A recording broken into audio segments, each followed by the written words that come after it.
Good morning everyone. My name is Yuvraj Joshi and you are watching your Java Programming Lab video lecture session. So we are going to talk about arrays. On the previous classes I told you about how to create an array and its sorting, also the sum of the element of an array.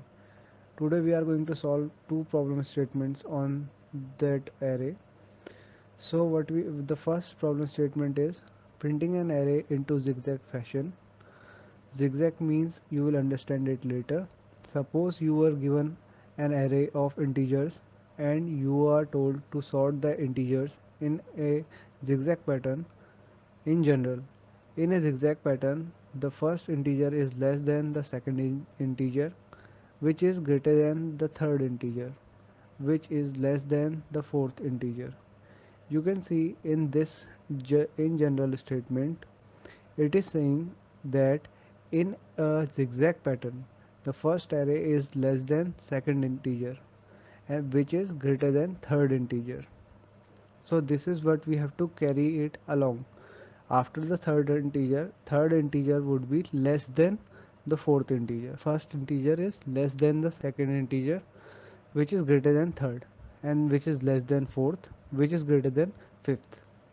Hence the converted array should be in form of E1 is less than E2, it is greater than E3, it is less than E4, and E4 is greater than E5, then E5 is less than E6. You can see that the signs are changing and it is like on off every time it is happening.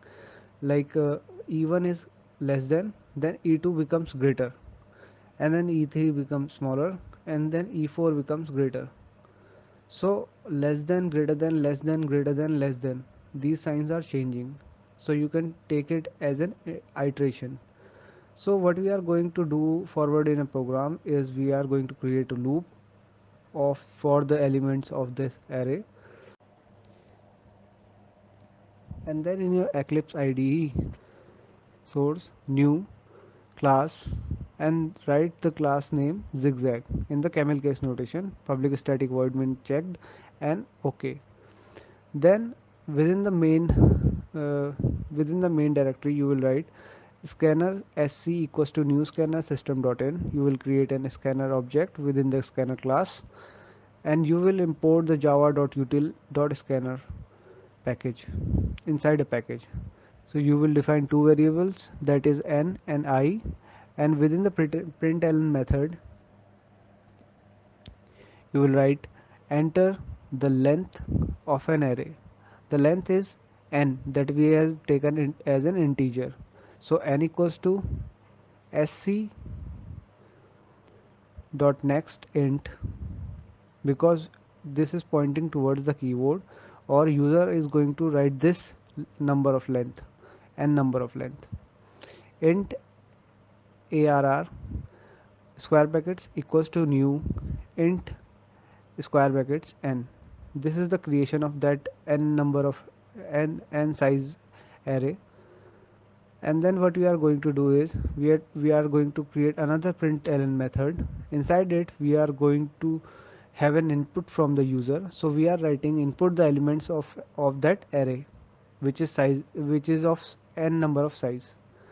So we will create a for loop inside it after it, and then we are going to initialize this array with the sequence of 0, going to the array length, that is arr dot length, that is the size of this array. And then within this for loop we are going to take the input from the user, that is the elements of the array. After this we are going to have another system dot out dot println method. We are just going to copy the earlier one and paste it here. Just we are going to edit the content. This will have this is saying the original array user has given, so we are taking this from the computer itself. This is not the mandatory line to add to your program. I am just writing it because it would look nice when you enter an array and it would show you the original array that you have entered. So within the for loop we have to get that array as we have written inside the console. Now another println method. So now here we are going to have a boolean data type. It would be saying flag equals to true, and then int temp equals to 0. We have initialized the temp. Temp is a bucket variable here, or you can say you are going to store the value that has been generated from the element of the array. Means that this is the logic of the program. We are where we are giving the data type flag. It is the variable inside boolean data type, and that is saying it is true. Means it could be having only two values, that is true and false, because it is a boolean value. And why we are using boolean here? Because we are going to move the values of the element of that array, of that n size array. So this is the place where we are going to create the logic of the program. We have a bucket variable that is temp equals to 0, and the boolean value that is flag equals to true. Now let us see what we are going to do afterwards. We are going to create a for loop. We are just going to copy and paste this above for here. Now we are going to say array.length -2. Why we are doing it?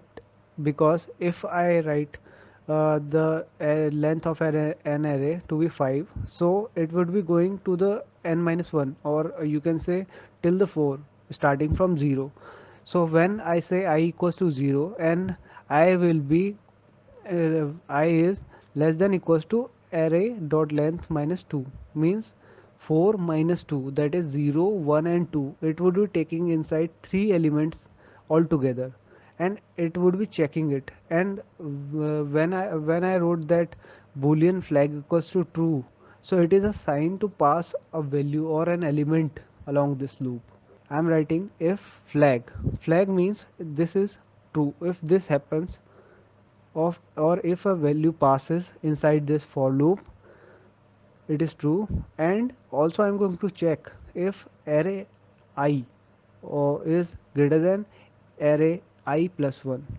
So what it would be doing is, it would be passing the value of array I into the temp bucket variable, and then the value of array dot I, or in the place of array dot I, the array I plus 1 variable will jump, and then that will also jump into the temp.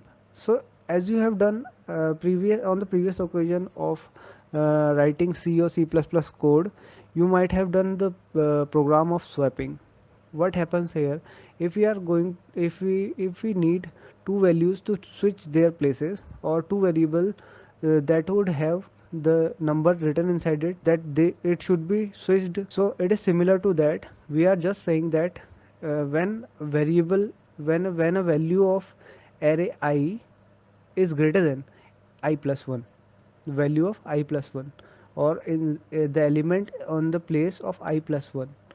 So what happens here, that the value of temp passes to array dot I, and then the place of array dot I passes to array I plus 1, and then the array I plus 1 value or place passes to temp again, so it will switch its place. Now let us see what happens